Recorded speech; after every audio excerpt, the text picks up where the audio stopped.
Hey everyone, welcome back to In the Alley. My name is Cody. Glad you guys are back for another video. We're on to week 11, and we've got a Friday game to speak of.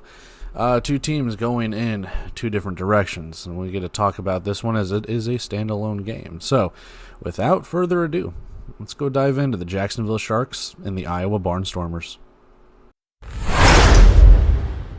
Alright, so, like I mentioned, standalone game on a Friday night.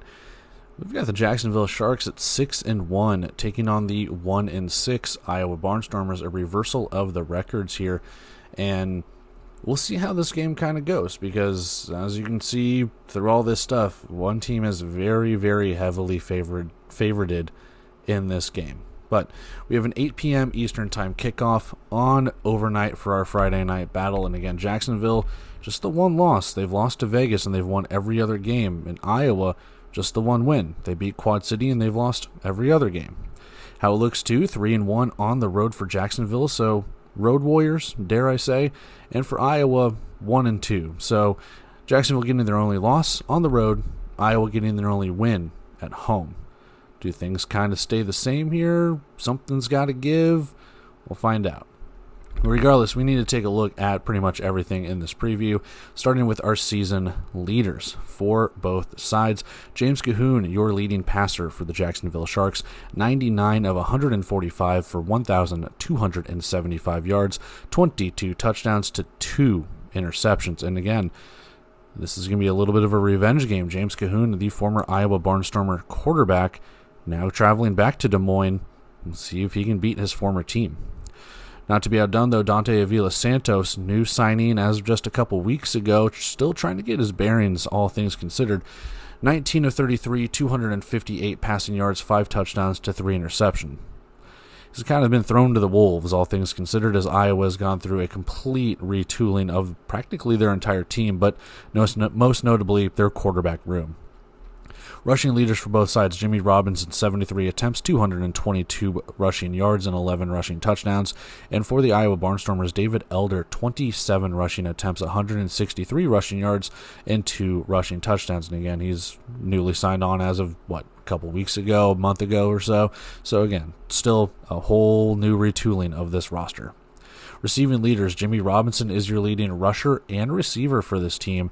32 receptions, 314 receiving yards. Unfortunately, just 1 receiving touchdown according to the Indoor Football League stats. We'll see if he can pump those numbers up against this defense, but either way, he's making a lot of headway in the rushing game regardless. So overall, 500 plus, not all-purpose yards, but rushing and receiving. He does have a lot of return yards too. Donald McKinney, your receiving leader for the Barnstormers, 24 receptions, 280 receiving yards, and 7 receiving touchdowns. Iowa's kind of gotten away from the passing game a little bit. McKinney has been kind of that bright spot. Curtis Ravenel has been that guy too in the first couple of weeks of the season, but as time has gone on, Iowa has kind of ventured further and further away from the passing game in favor of a more run-centric offense. So we'll see if any numbers can get pumped up there. Taking a look at our injury report here, really just a couple of guys to talk about. Jacksonville Player of the Week? No, that was last week. Michael Moore, that was last week because this week's Arizona's defense. Michael Moore, either way, one-time Player of the Week this season. He is placed on short-term injured reserve, and for the Barnstormers, Trevor Spalding, your kicker. So again, more kicker issues for the Barnstormers through the season. Other than that, there's not really much to talk about when it comes to the injuries and everything along those lines. So moving on to our betting odds here. This is the largest spread of the season, if I'm not mistaken. Minus 21.5 for the Jacksonville Sharks on the road and plus 21.5 for Iowa at home. So you're already spotted over 3 touchdowns to start the game. Can you hold that spread? We'll find out in a little bit. Over 86.5 for our over-under. Or I guess over-under 86.5 for our over-under. And minus 1,450 for the money line for the Sharks. That is a lot of money you need to put down for a little bit of a return. However, if you want to bet $10 and Iowa somehow pulls this upset, $85 right in your pocket plus the 10 you get back. So not a bad little chunk of change if Iowa can do that and if you place the bet correctly. Game information, we're at the Casey Center in beautiful Des Moines, Iowa. Again, the game is going to be on overnight with an 8 p.m. Eastern Time kickoff, and our series head-to-head it is a brutal. I'm just kidding. These two teams have only played a couple of times. It's 3-0 in favor of the Sharks. However, some of the games have been relatively close, with Jacksonville eventually pulling away. But this last one, 58-40 in Week 15 of 2025. I think Iowa gave them a little bit of a run for their money until Jacksonville just kind of pulled away, man. I mean, it was kind of close for a couple of quarters, if I remember correctly, and then Jacksonville just did Jacksonville things. So that's where we have it. With this one, we need to go take a look at our 25-man rosters. We need to go take a look at our bet and our prediction, and then we'll wrap up. We'll get out of here.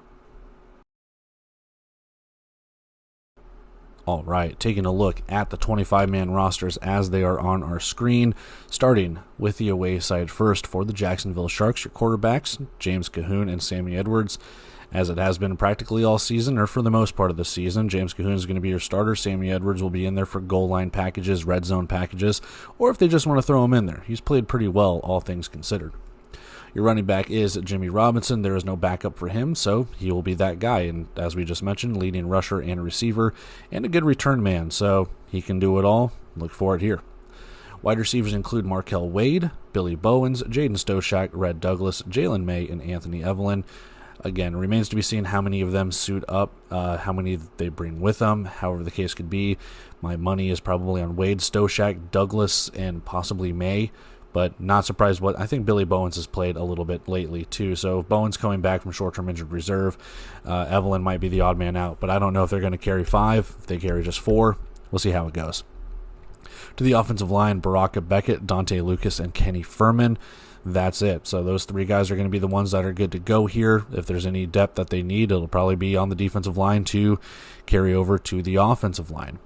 Speaking of that defensive line, Chris Rice, Devontae Davis, Jalen Williams, and D'Amico Rowland. And if I'm not mistaken, again, he got released, but Devin Hayes, when he got ejected, I think they had to have Jalen Williams come over and play some offensive line, if I'm not mistaken. So it's been done before. I'm not saying it's going to happen. I'm not saying it's not. So you're a little bit thin in the trenches if you're Jacksonville, but again, you can make it work. To the linebackers, Isaiah Major and Calvin Bundage. Calvin Bundage, former Tulsa Oiler. We'll see if he does start for the Sharks or if they put Isaiah Major back at that linebacker spot, because Isaiah Major has been playing in the secondary. So we'll see how it kind of goes with that. But if Bundage is good to go, and again, former Massachusetts Pirate, former Tulsa Oiler, he knows the Indoor Football League and the systems and stuff like that. So if he does plug and play, we'll see if he starts. To the secondary, Clay Fields, John Huggins, Chris Chukwuneke, Andrew Vollmer, Robert Jones coming off a short-term injured reserve, and new signee Rudy Silvera. And take your pick, man. They've got, 6 guys? 7 guys out there? 6 guys. We'll see 4 of them have to start, and if Isaiah Major is one of them, then that it even increases the depth in the secondary. So we'll see how it kind of goes. I think in the last couple of games, I think it's been Major, Huggins, Volmar, Clay Fields. Chukwuneke might have had a week off or something, but he has played. We'll see if Silvera gets in there. Robert Jones coming off of short-term injury. We'll see if he plugs and plays. See how it goes. Kicker is Mark Orozco. That is your 25-man roster for the Jacksonville Sharks. To the Iowa Barnstormers side of things, Clifton McDowell and Dante Avila Santos are your quarterbacks. Avila Santos has gotten the starts, but I'm not sure which way they're going to go at quarterback here, because Clifton McDowell has been the backup for Tulsa, and he has been through the indoor systems. Not saying Avila Santos hasn't, but I wouldn't be shocked if they go to McDowell in this game. I just don't know the strategy of the offense. So if they want to run the ball a lot more, they'll probably go to Avila Santos, but when you look at those stats that they had last week, it wouldn't shock me if McDowell gets the start. It wouldn't shock me if he throws the ball, and how they kind of go about it, because he did get into the game late against Northern Arizona. Running backs include David Elder and Najee Bryant-Lele. I think Elder's kind of usurped him, man. I was really bullish on Bryant-Lele, but with his injuries and stuff like that, we haven't seen him in, I think, about a month or so. So Elder's kind of taking the reins, and we'll see if Bryant-Lele even suits up if he plays. Just kind of monitor that. Wide receivers include DeMonte Martin, Donald McKinney, Nick Rempert, Joshua Simmons, and Curtis Ravenel. I think it's going to be Martin, McKinney, Simmons, and Ravenel, with probably Martin, McKinney, and Ravenel being the starters, with Simmons kind of being your return man, special teams kind of guy. I haven't seen Rempert suit up. I don't know if he's actually suited up in a game this season, because he was with Tulsa prior to this as well. We'll see. Offensive line includes Tyler Castaneda, McLean Doja, Deontay Graham, and John McKinney. I believe it's just going to be those top three, Castaneda, Doja, and Graham, with McKinney being a super sub. We'll see how it kind of goes on that offensive line. To the defensive line, Ja'Karius Smith, Tyler Tate, and Jakari Larman. No depth there. So those three defensive linemen, you're going to kind of have to go with it unless there's a tweener on that offensive line, or if Austin Edmonds has to drop down. We'll see how it kind of goes, but you only have three starting defensive linemen. Speaking of that linebacker, Austin Edmonds, there is no depth there either. So if he gets hurt, you're going to have someone in the secondary drop down and play linebacker. We'll see how it kind of goes. Secondary, Amon Ross, Trenton McGee, John Adams Jr., Trayvon Pope, Richie Coffey, and Ryan Nixon. And something funny to think about is like Amon Ross, Trenton McGee, and Richie Coffey are all former Jacksonville Sharks. Now they get to go up against their former team. It's kind of crazy how that kind of works out. But regardless, we'll see who gets the start in this one. Amon Ross, John Adams, Trayvon Pope, Richie Coffey, and I mean even Ryan Nixon, former Tucson Sugar Skull, Tulsa Oiler. We'll see how it kind of goes with that and how they kind of start those things. New signing with kicker with Trevor Spalding on short-term injury reserve, Curtis Feeder. I think it's Feeder. Googled him. He is an Emmy Award-winning sports anchor who turned arena football kicker. So, cool little story with that. But we'll see how it kind of goes because Iowa's been through the ringer when it comes to kickers so far this season. So any sort of consistency you can get, they'll take it. That's your 25-man roster for the Iowa Barnstormers. That's your 25-man roster for the Jacksonville Sharks. And with that, we need to go take a look at our bet and our prediction. And then we'll wrap up. We'll get out of here. All right, bet and prediction for this one. I'm doing it again, minus 21.5 for the Jacksonville Sharks. And it's going to pain me because I think Iowa can cover. But when you've got Anthony Tanza in your DMs just talking shit to you, saying, hey, you're doubting us now, you're doubting the Jacksonville Sharks, I gotta swallow my pride on this one, man. I'm gonna call you out on that. No, it's all love, but still, minus 21.5. I'm gonna take the Sharks in this one. I think Jacksonville has a good, I don't want to say plan, but there's a good chance that they can cover this spread, and I think a lot of it comes down to the trenches. Now, we did just mention that there's a little bit of a lack of depth on the offensive side for Jacksonville. There's a little bit of a lack of depth on the defensive side for Iowa, so that could bode well for the Sharks if they can wear down that defensive line and they have to put a linebacker or a secondary or an offensive lineman or things like that on the Iowa side. For Jacksonville, I think a lot of it's going to come down to, can they keep the defense on their heels? They're going to use Jimmy Robinson in the receiving game. They're going to use Jimmy Robinson in the rushing game.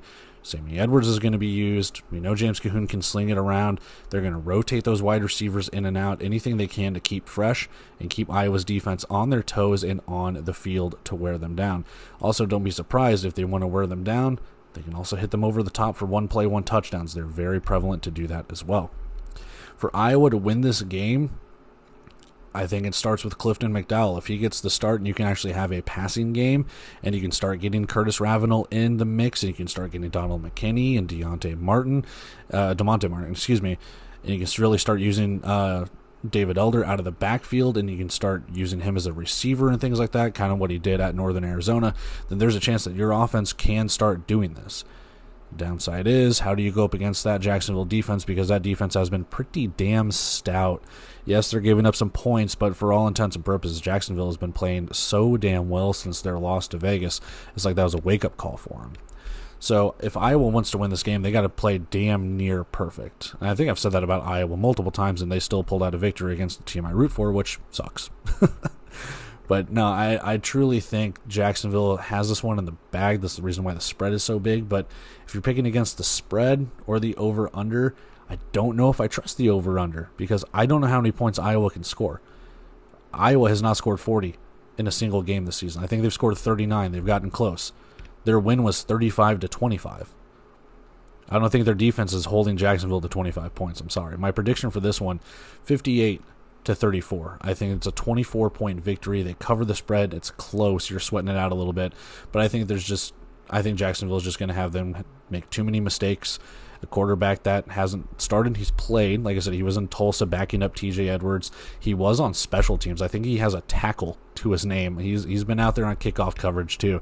So it's not like he's fresh and raw. He's been in the system. He's been practicing and doing all that stuff. But now he gets to start, and now he gets to play a defense that is very, very good, and on the heels of, I think, 3 or 4 game winning streak. That's brutal. And I think Jacksonville, like I said, I think they have this one kind of in the bag before kickoff. And it sucks to say that because you have to play the game. We're only looking at this on paper. But at the same time, Iowa's defense has been in flux.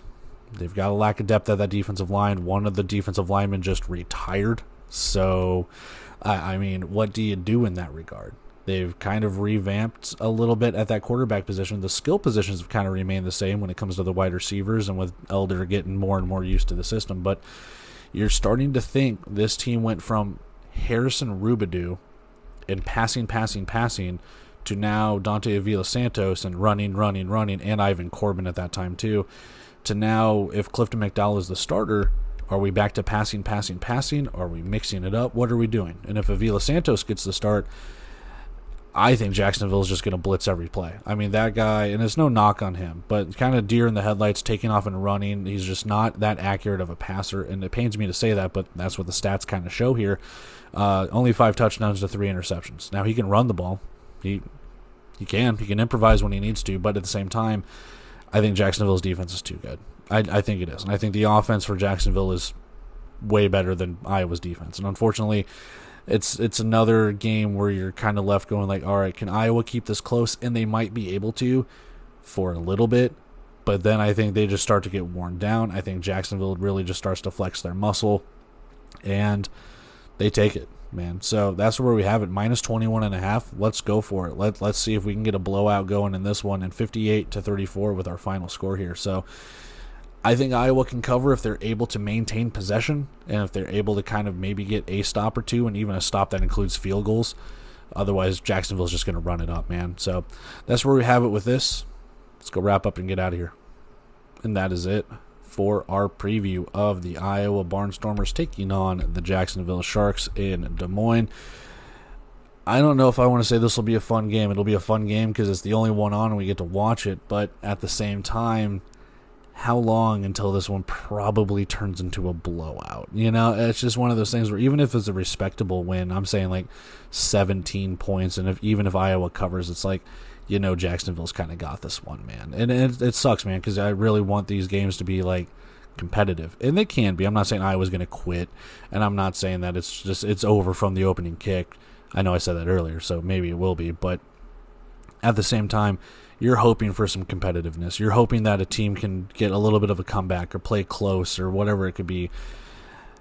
And it's just hard to see that right now. So I think Jacksonville they're in form. They are in form right now. They are knocking on the door of that number 1 seed. They're a couple of games behind Green Bay. And for Iowa, if you can knock Jacksonville off, can it be a springboard? Because again, nothing is set in stone in the playoffs yet. Is this an opportunity for you to make a name for yourself, get a win at home again, an opportunity for you to start making a case to try and get into that 4th and final spot in the playoffs? I don't know. I might be giving too much credit to Iowa. It's fine. But at the same time, I do think Jacksonville is going to win this one. So that's where we have it with this one. I'm going to take off here, guys. We got, 2 other games on Saturday, and then we got the 2 games, the consolation game of the IFL Cup and the championship game between Arizona and Vegas, consolation game between New Mexico and Orlando, and a couple of other games on Saturday that we get to preview as well. So in all due time, we'll take care of all of that. Excuse me. I do apologize. We'll take care of all of that, and we'll catch you guys on all the other previews, recaps, and anything and everything that encapsulates Week 11. But until then, I love you guys. If you want to, like, comment, share, subscribe, cool. If you don't, cool. I'll catch you guys in all those videos. Until then, see ya.